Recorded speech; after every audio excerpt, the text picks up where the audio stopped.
এনে আপোনালোকে জানি ভাল পাব গুৱাহাটীৰ কামৰূপ মেট্ৰত যিমান আমাৰ কাগজ পত্ৰ কাম কাজ পেন্ডিং হৈ থাকিছিলে বহুতবিলাক আমি ক্লিন কৰি দিলো কিন্তু ক্লিন কৰাৰ কাৰণে মানুহৰ অসুবিধাও হৈছে আগতে ঘৰত গৈ ৰেজিষ্ট্ৰেচন হৈছিল এতিয়া ৰেজিষ্ট্ৰেচনৰ কাৰণে থিয় হৈ থাকিব লাগে সেইকাৰণে আমি কামৰূপ মেট্ৰৰ উপজিলা কেইখন জুলাইলৈকে নৰখি 15 তাৰিখ অহাকালিৰ পৰা আমি আৰম্ভ কৰিম কামৰূপ মেট্ৰত আমাৰ 4খন নতুন উপজিলা হ'ব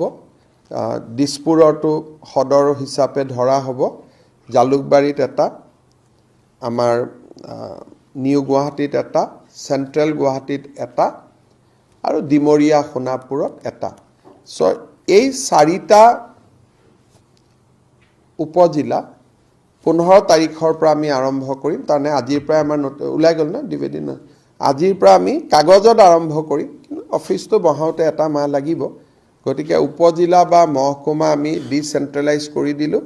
ইয়াৰ ফলত ল্যান্ড ৰেজিষ্ট্ৰেচন এনওকে নেক্সট অফ কিন সাৰ্টিফিকেট যিমান বিলাক গুটে হেঙেৰাবাৰীত জমা হৈ আছিল এতিয়া অন্তত 4 মূৰত ভাগ হৈ যাব ADCs has been appointed who will be the authority in sub district গতিকে এতিয়া মই যদি বিমানবন্দৰত যাওঁ ডিসি আৰু মোক ৰিসিভ কৰিব না যায় it will be the ADC of sub district অৰ্থাৎ প্ৰটোকলো সাব ডিস্ট্ৰিক্ট কোনোবা মন্ত্ৰী যদি দিছপুৰত যায় দিছপুৰৰ এডিসি জনহে যাব ডিসি মেট্ৰো আৰু না যায় সো প্ৰটোকল গোল ৰেজিষ্ট্ৰেচন গোল ল্যান্ডৰ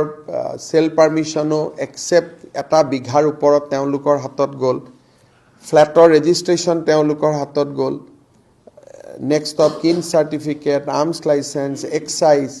এই গুটে বিলাক ডিস্ট্রিক্টত যাব পিছত এই মডেলটোৱে গুটে অসমত আমি জুলাইৰ 1 তাৰিখৰ পৰা আৰম্ভ কৰিম